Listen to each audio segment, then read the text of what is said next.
વિદ્યાર્થી મિત્રો કેમ છો? મજામાં? આપણે અગાઉના લેક્ચરમાં બેંકના કાર્યોની વાત કરેલી, બરોબર છે. હવે આપણે આજે અત્યારે હાલ આગળ વાત કરીએ છીએ બેંકની સેવા, એટલે બેંકના મુખ્ય કાર્યો બી આપણે ભણ્યા મિત્રો, અને બેંકના ગૌણ કાર્યો બી ભણ્યા. હવે ગૌણ કાર્યોની અંદર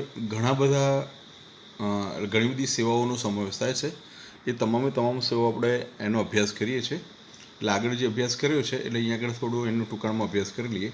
દાખલા તરીકે માની લો કે બેંકની સેવાઓ, તો પહેલાં છે ડ્રાફ્ટ ઇસ્યુ કરવા. આપણે બેંકના ગૌણ કાર્યોની અંદર બી ડ્રાફ્ટ ઇસ્યુ કરવાનું હતું, એ બરાબર છે. ડ્રાફ્ટ ઇસ્યુ કરવા એટલે શું? ડ્રાફ્ટ એટલે શું પહેલાં એ સમજી લઈએ મિત્રો. તો જો એની બેંકની સેવાઓ કઈ છે, તો પહેલાં ડ્રાફ્ટ ઇસ્યુ કરવા, પછી બેન્કર્સ ચેક, પછી રિયલ ટાઈમ ગ્રોસ સેટલમેન્ટ, પછી national electronic fund transfer,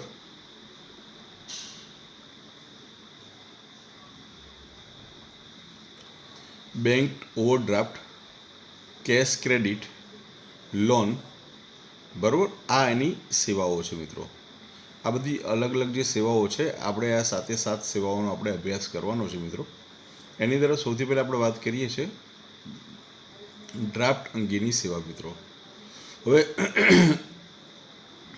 Taylor સેવા, ડ્રાફ્ટ અંગેની સેવા આપણે આગળ ગૌણ કાર્યમાં શીખી ગયા. હવે ડ્રાફ્ટ એટલે શું? તો કોઈ એક બેંકે અન્ય બેંકની શાખા પર લખેલો ચેક. આ યાદ રાખજો. ડ્રાફ્ટ એટલે શું? તો કે ડ્રાફ્ટ એટલે કોઈ એક બેંકે અન્ય બેંકની શાખા પર લખેલો ચેક. હવે ડ્રાફ્ટમાં છે ને વ્યક્તિના નામનો ઉલ્લેખ થાય છે, વ્યક્તિને નાણાંની ચૂકવણીનો હુકમ આપવામાં આવે છે, અને ગ્રાહક પાસેથી પૂરતું અવેજ મેળવ્યા બાદ જ એ ડ્રાફ્ટ આપવામાં આવે છે, બરાબર. અહીંયા આગળ બહુ સૌથી મહત્વની વસ્તુ મિત્રો, ડ્રાફ્ટ હોય ને એટલે અહીંયા આગળ કોઈ એક વ્યક્તિ જ્યારે અન્ય વ્યક્તિના નાણાં મોકલે ત્યારે કોઈપણ પ્રકારના નાણાં બેંકને ડ્રાફ્ટનું કમિશન આપવામાં આવે છે. જ્યારે બી નાણાં ટ્રાન્સફર કરવાના હોય ને ત્યારે એને શું કરવામાં આવે છે? એનું કમિશન આપવામાં આવે છે, અને નાણાં આપીને ડ્રાફ્ટ કાઢી આપવામાં આવે છે. મિત્રો અહીંયા આગળ સૌથી એનો મોટો બેનિફિટ એ છે કે જ્યારે કોઈ મોટી રકમ હોય, મોટી રકમ આપણે કોઈને ચૂકવવાની હોય, ત્યારે આપણે સાથે લઈ જઈ મોટી રકમની ઘણી વખત મુશ્કેલી, ચોરાઈ જવાની, લૂંટફાટ થવાનો ભય રહેતો હોય છે. તો એની સામે આ ડ્રાફ્ટ બેંકમાંથી ડ્રાફ્ટ કઢાયા પછી આવી કોઈપણ પ્રકારની મુશ્કેલી કે ભય રહેતો નથી. એટલે મિત્રો એ સૌથી મહત્ત્વનો અને મોટો ફાયદો છે. એટલે ડ્રાફ્ટ એ બહુ મહત્ત્વનું કામ કરે છે. ડ્રાફ્ટ છે ને એકાઉન્ટ પે હોવાને કારણે છે ને જેના નામે લખેલું હોય ને એના જ ખાતામાં જમા થાય, બરાબર છે. ડ્રાફ્ટ ચેકની જેમ ક્યારેય રિટર્ન થવાની સંભાવના રહેતી નથી. તો ડ્રાફ્ટ પણ ક્યારેય રિટર્ન ના થાય, એટલું યાદ રાખજો મિત્રો. એના પછી વાત કરીએ બેન્કર્સ ચેક. બેન્કર્સ ચેક એટલે પે ઓર્ડર. પે ઓર્ડર એટલે શું પહેલાં એ વાત કરી લઈએ, બરાબર છે. હવે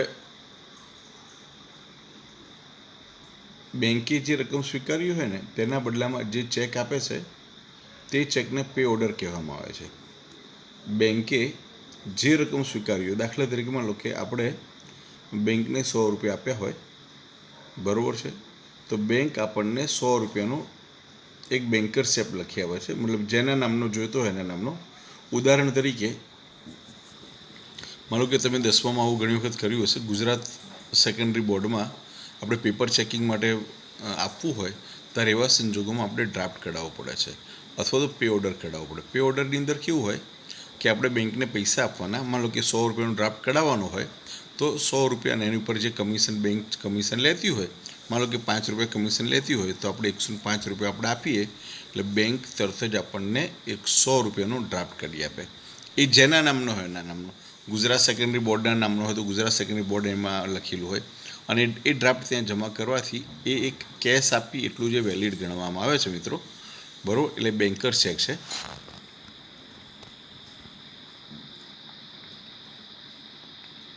હવે જે જગ્યા ના હોય પે ઓર્ડર એ જ જગ્યાએ, એ જ ગામમાં, એ જ શહેરમાં વટાવી શકવામાં આવે છે. એ સિવાય બીજા ક્યાંય અન્ય વટાવી શકવામાં આવતા નથી મિત્રો.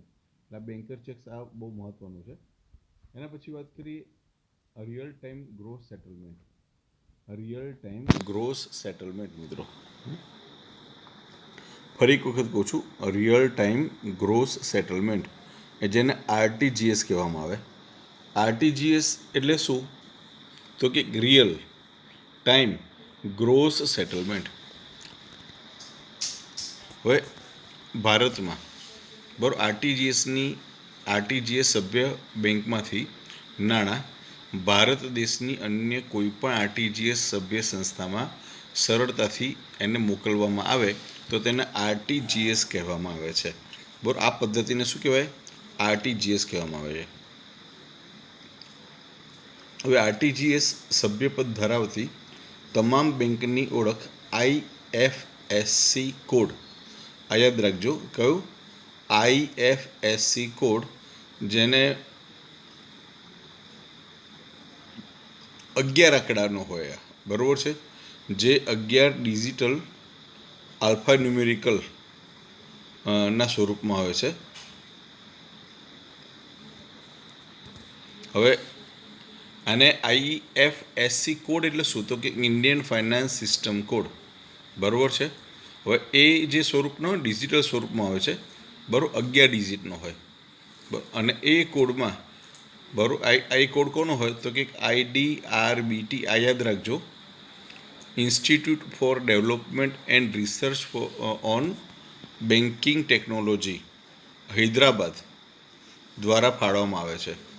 કોના દ્વારા? આઈએફસી કોડ કોના દ્વારા ફાળવવામાં આવે? તો કે IDRBT, institute four development and research on banking technology, Hyderabad દ્વારા એને ફાળવવામાં આવે છે. હવે આરટીજીએસ દ્વારા ભારતની કોઈ પણ બેંકમાંથી અન્ય બેંકમાં, ભારતની જ અન્ય બેંકની અંદર નાણાં સરળતાથી ટ્રાન્સફર કરી શકાય છે, બરાબર છે. આ ખાસ યાદ રાખજો. હવે આ પદ્ધતિમાં રિયલ ટાઈમને જે સમય તેમજ ગ્રોસ સેટલમેન્ટ એટલે કે વ્યવહાર પ્રમાણે જમા ઉધાર થાય છે તેને આરટીજીએસ કહે છે, બરાબર છે. આ ઇન્ડિયન ફાઇનાન્સ સિસ્ટમ કોડ હોય ને એ હોવો જરૂરી છે, બરાબર. અને આરટીજીએસની અંદર ઓછામાં ઓછી 2 લાખ રૂપિયા, બરાબર, 2 લાખ કે તેથી વધારે રકમ એક ખાતામાંથી બીજા ખાતામાં જમા કરાવી હોય ને તો આ આરટીજીએસ કરવામાં આવે. મિત્રો, આરટીજીએસથી શું ફાયદા થાય છે? તો જુઓ, સામાન્ય સંજોગોમાં જ્યારે પણ આપણે બેંકમાંથી, હવે માનો કે તમારે મને રૂપિયા આપવાના છે, અથવા તો તમારે કોઈ એક્સ નામના વ્યક્તિને રૂપિયા આપવાના છે. હવે તમે એને ચેક લખીને આપો છો, તો ચેક લખીને આપો એટલે આજે તમે ચેક લખો, પછી એ ચેક પહેલાં તમારા મિત્રને આપો, એ તમારો મિત્ર બેંકમાં જાય એ ચેક ભરવા માટે, એ ચેક ભરીને આવે એના 3 દિવસ પછી તમારા ખાતામાં, કે 3 દિવસની અંદર એ તમારા ખાતામાં જમા થાય મિત્રો, બરાબર. એટલે પહેલાં તો તમારે સપોઝ માનો કે તમારા બેંકના અકાઉન્ટમાં રૂપિયા ના હોય ને તો સૌથી પહેલાં તમારે બેંકના અકાઉન્ટમાં રૂપિયા નાખવા જવું પડે, પછી એને ચેક આપવો પડે, એ ચેક તમારા મિત્રને આપો એટલે એ તમારો મિત્ર છે, એ ચેક પાછો બેંકમાં ભરવા જાય, બરાબર છે. આટલી લાંબી પ્રોસિજર કરવાની જગ્યાએ શું હોય, આરટીજીએસ એટલે આપણું ઓનલાઈન બેન્કિંગ સિસ્ટમ હોય, આપણી પાસે ઓનલાઈન બેંક હોય તો તરત જ આપણે એને કહીએ કે ભાઈ તારો અકાઉન્ટ નંબર આપને આઈએફસી કોડ આપ. તો જેવો આપણને અકાઉન્ટ નંબર આપે છે અને આઈએફસી કોડ આપે છે એટલે તરત જ એના ખાતામાં, બરાબર, 2 કલાકમાં, વધુમાં વધુ 48 કલાકમાં એટલી રકમ શું થઈ જાય છે? જમા થઈ જાય છે, બરાબર. મિત્રો, ક્લિયર? સમજ પડી ગઈ? હવે આરટીજીએસમાં 2 લાખથી વધુ રકમની ફેરબદલી કરવામાં આવે છે, બરાબર છે. 2 લાખથી વધુ રકમ હોય તો ફેરબદલી કરવામાં આવે છે, બરાબર. આ પદ્ધતિમાં નાણાં મોકલનાર ગ્રાહક કમિશન લેવામાં આવે છે, પરંતુ ઇનવર્ડ આરટીજીએસ એટલે કે નાણાં મેળવનાર લાભાર્થી પાસેથી કોઈપણ પ્રકારનું કમિશન લેવામાં આવતું નથી મિત્રો. એના પછી વાત કરીએ NEFT, national electronic fund transfer. મિત્રો, આ એના પછીનો ટોપિક છે, બરાબર, NEFT. હવે આરટીજીએસની જેમ NEFT દ્વારા બી આપણે નાણાં મોકલાવી શકીએ છીએ, બરાબર. એટલે NEFT મેમ્બરશિપ ધરાવતી બેંકમાંથી ફંડ દેશની અન્ય કોઈ પણ NEFT મેમ્બરશિપ ધરાવતી બેંકમાં સરળતાથી ટ્રાન્સફર કરી શકાય તો આવી પદ્ધતિને NEFT કહેવામાં આવે છે. આરટીજીએસની જેમ જ મિત્રો આ NEFT એ નાણાં ચૂકવણીનો પ્રકાર જ છે, બરાબર. પણ આ પ્રકારમાં શું, તો કે વધુમાં વધુ 2 લાખ રૂપિયા સુધીની મર્યાદામાં, વધુમાં વધુ કેટલી, 2 લાખ રૂપિયાની, 2 લાખ રૂપિયા સુધીની મર્યાદામાં આપણે એનઈએફટી કરી શકીએ છીએ. એનાથી વધારે રકમનું એનઈએફટી કરી શકતા નથી. અને એની અંદર શું છે કે 2 લાખની પ્રક્રિયા બેચ પ્રમાણે થાય મિત્રો. બરાબર. આરબીઆઈ દ્વારા દર કલાકની બેચમાં આ પ્રકારના વ્યવહારની પતાવટ કરવામાં આવે છે અને વધુમાં વધુ 48 કલાક સુધીનો સમય આપવામાં આવે છે મિત્રો. 48 કલાકની અંદર તમારા ખાતામાં રૂપિયા આવી જતા હોય છે. બરાબર છે. એટલે અહીં transaction DNS, different net settlement પદ્ધતિનો ઉપયોગ કરવામાં આવે મિત્રો. હવે એના પછી વાત કરીએ આમાં થોડું વધારે IFSC કોડ. બરાબર છે. હવે IFSC કોડ એટલે શું છે, તો કે જો એનઈએફટી સભ્યપદ ધરાવતી તમામ બેંક શાખાની ઓળખ IFSC કોડથી થાય છે. બરાબર. જેમાં 11 ડિજિટલ સ્વરૂપના આંકડા હોય છે. એમાં આલ્ફા ન્યુમેરિક સ્વરૂપના હોય છે. આ પદ્ધતિમાં નાણાં મોકલનાર ગ્રાહક પાસેથી કમિશન મેળવે છે મિત્રો. પર આ વસ્તુ ક્લિયર સમજ પડી ગઈ. એમાં કેવું છે કે 50 લાખ કેશથી એનઈએફટી દ્વારા 50 લાખ કે તેથી ઓછી રકમ એનઈએફટી દ્વારા મોકલવામાં આવે છે. બરાબર છે. અને એક બ્રાન્ચમાંથી બીજા બ્રાન્ચમાં સરળતાથી આપણે શું કરીએ છીએ, એને મોકલી શકીએ છીએ મિત્રો. હવે બેંક ઓવરડ્રાફ્ટ મિત્રો, આપણે આની તમને સમજૂતી આપેલી. ઓવરડ્રાફ્ટ એટલે ખાતામાં જેટલી રકમ હોય તેનાથી વધુ રકમ બેંક ઉપાડવાની સગવડ આપે ને, તો તેને ઓવરડ્રાફ્ટ કહેવામાં આવે છે. બરાબર. તો અહીંયા આગળ હવે વેપારી બેંકમાં ખાતું કેવું, ચાલુ ખાતું જોઈએ. ચાલુ ખાતાની અંદર કોઈપણ પ્રકારની વ્યવહાર હોય તો સરળતાથી આ પ્રકારની આપણને બેંક ઓવરડ્રાફ્ટ એટલે બેંક આપણને શું આપે છે, ફેસિલિટી આપે છે. પછી કેશ ક્રેડિટ.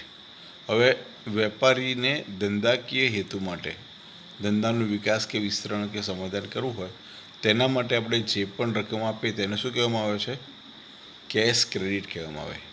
બરાબર છે.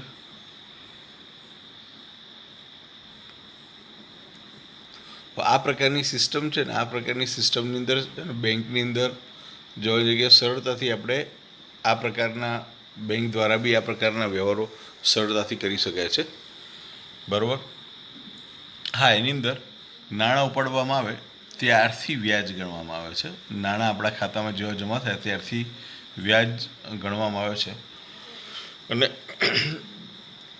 જ્યાં સુધી આપણે ચૂકવતા નથી ત્યાં સુધી વ્યાજ ચૂકવવામાં આવે. જ્યારે ઓવરડ્રાફ્ટમાં શું હોય મિત્રો, ઓવરડ્રાફ્ટની અંદર આપણો ઓવરડ્રાફ્ટ 5 લાખનું મંજૂર કર્યો હોય, પણ આપણે માન લો કે 1 લાખની જરૂર હોય તો બેંકે આપણા ખાતામાં 1 લાખ મૂક્યા ને તો 1 લાખ ઉપર જ વ્યાજ આપવાનું. જ્યારે કેશ ક્રેડિટમાં આપણે જરૂર હોય કે ન હોય, બેંકે 10 લાખ રૂપિયા પાસ કર્યો તો આપણા ખાતામાં બેંક 10 લાખ નાખી દે.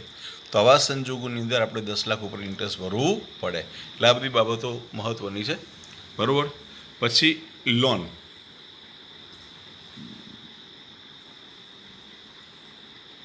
આપણે લોનની વાત કરીએ તો હવે બેંકનું મુખ્ય કાર્ય કયું છે, તો કે થાપણો સ્વીકારવી અને ધિરાણ આપવું, એટલે ધિરાણ કરવું.